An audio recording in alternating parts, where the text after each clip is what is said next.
欢迎来到热点新闻频道，请订阅并关注以获取最新资讯。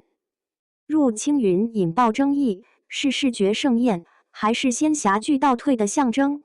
侯明昊、卢玉晓扛得住宝宝仙侠吐槽吗？入青云开播2小时，狂揽8000万收视，热度冲到6000万。这数据在2025年的仙侠剧市场堪称惊艳。然而，就在观众为侯明昊、卢玉晓的高颜值组合欢呼时，豆瓣短评区却被工业糖精、剧情低幼等词条迅速刷屏。一边是年度壁纸库的视觉盛宴，一边是像看小学生社团活动的尖锐批评。这部刚开播就引爆话题的仙侠剧，究竟为何陷入如此冰火两重天的境地？入青云的热播现象，不仅是一部剧的成败问题，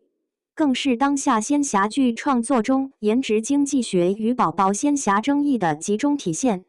不得不承认，入青云在视觉呈现上确实下足了功夫。有观众激动地表示，前3集美到截图到手软，根本是年度壁纸库。剧中的青云大会比舞台飘在云彩上面，阳光一照，闪闪发光，凌厉呈现不是廉价的5毛特效，而是如流动的水银从演员指尖溢出，落在剑上还会反光，摸上去都像有厚度。侯明昊饰演的纪伯仔一剑劈出冰冷剑阵时，镜头跟随剑锋移动，风吹锦衣，尘土飞扬，这种美学打戏颠覆了以往仙侠剧的认知。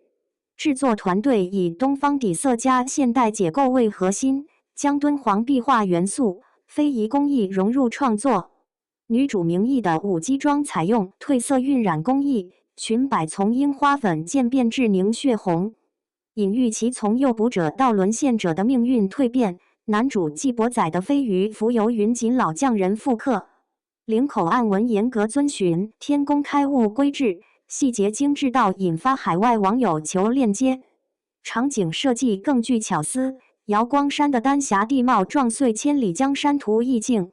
及星渊的悬浮建筑自带赛博古风质感，构建出独特的和虚六境宇宙。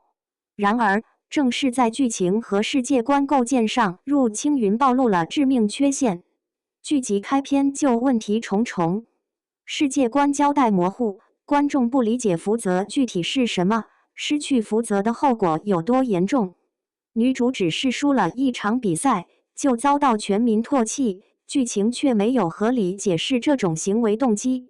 青云大会的赛程更是令人困惑，男女主对决后，即星渊进入上3境，瑶光山跌入下3境，但具体规则和6境格局却未说明清楚。这种世界构建上的偷懒，直接导致剧情失去扎实的根基。更令人失望的是剧情的低幼化，剧中角色都拥有法力，女主却为了躲避圆房选择放火，男主则灭火灭了一夜。微博上有剧评人毫不客气地批评，所谓音预算计，还不如小区门口下象棋大爷的战术深沉。剧情推进也特别简单，无论是青云大会上女主仅凭因为爱慕就解释了自己熟知拜礼流程，还是男女主之间循环往复的勾引试探失败，换姿势再勾引，都显得张力不足，不够深入。宝宝仙侠这一标签在入青云播出后迅速走红，它精准地捕捉了剧集的症结所在。这个网络流行批评与指代的是剧情逻辑、人物行为、价值观念呈现出的低龄化、幼稚化倾向。明明是个成人仙侠世界，却拍出了过家家的既视感。女主角明义本是女扮男装7年连胜的战神，战败后却突然切换到活泼灵动的调戏小狐狸，毫无过渡。有剧评人质疑，为什么女主一招战败，在全世界的恶意都扑面而来的处境里，能立马切换到活泼灵动的调戏小狐狸，彼得福还丝滑地勾引男主了呢？这种性格上的突兀转变，让观众难以建立情感连接。入青云试图融入权谋元素，但也表现得较为浅显。剧中男主被设定为从罪奴爬起的狠人，本该有复杂的性格和深沉的算计，但其谋略和算计的展现与角色设定的复杂性之间还是存在一些落差。剧中台词也频繁出现宝宝猫这类轻佻表达，堪比把古装剧塞进偶像剧滤镜，让人出戏。对比凡人修仙传、莲花楼等更具世界观厚度的作品，入青云确实像是拍给小学生看的。古装剧的神话性、浪漫性、史诗感全线退化，只剩糖分超标的恋爱故事，这真的是观众要的吗？当仙侠变成过家家，那些曾经承载我们幻想的仙侠世界，正一点点被幼化吞噬。侯明昊在入青云中的表现确实可圈可点，他饰演的纪伯仔有两副面孔，一会儿吊儿郎当，一会儿又特别靠谱。有个镜头特别逗，他看说明意在那装深情，直接翻了个白眼，那个表情能让人笑一天。还有一场戏，他前一秒还在调侃明义的舞姬打扮，后一秒就抓住他的手腕，眼神特别认真地问：“你到底想干什么？”这变脸速度绝了！侯明昊饰演的复仇者，身着黑袍，眼神坚定，一个简单的走路镜头就充满了力量感。面对心爱之人，他眼神中流露出羞涩，演技拿捏得恰到好处，不会让人觉得油腻。尤其是当得知爱人一直在利用自己时，他嘴角流血，眼中带泪，将那种五味杂陈的情感演绎得淋漓尽致，让人为之动容。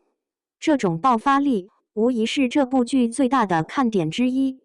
然而，与侯明昊的精彩表现形成鲜明对比的是卢玉晓的争议表现。卢玉晓这次演的有点争议，他演战神的时候挺帅的，挥剑打架那个很劲，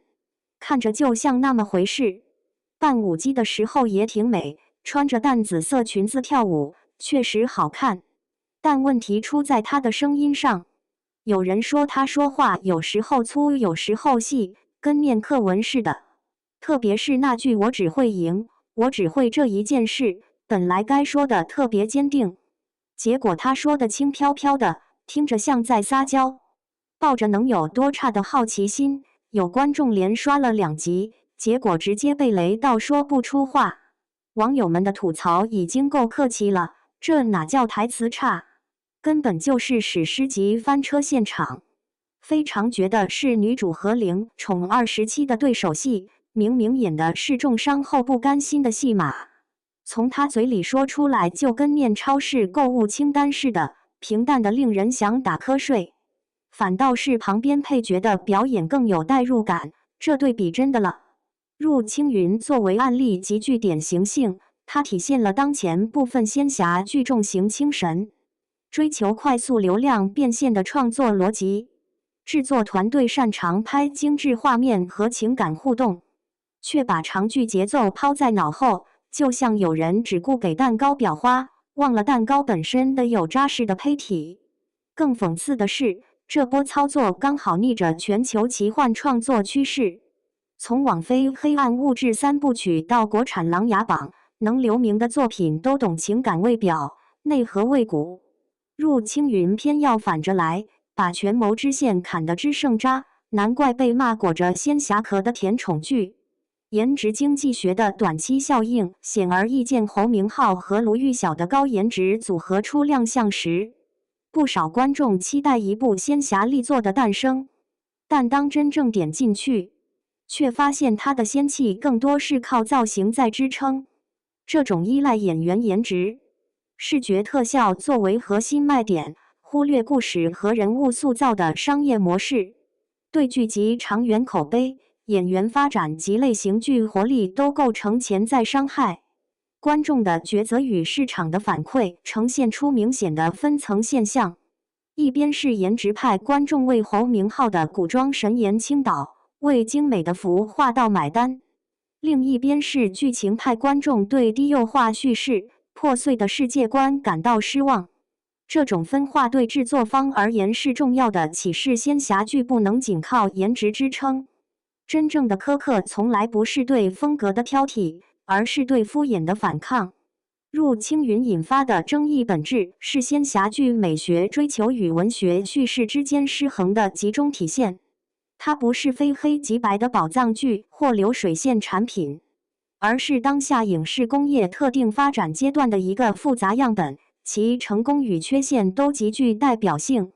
从视觉美学的突破到叙事深度的缺失，从演员表现的两极分化到宝宝仙侠标签的无奈。这部剧折射出的是整个古偶市场的创作困境。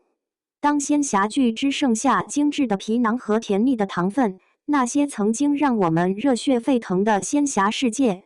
权谋博弈，正一点点被诱化抹掉棱角。真正的仙侠剧应该平衡视觉美学、表演深度与剧本灵魂，让每一帧画面都服务于叙事，每一次情感拉扯都推动人物成长，每一个权谋布局都构建起宏大的世界观。你认为入青云是颜值即正义的成功案例，还是仙侠剧倒退的象征？分享你的观剧感受。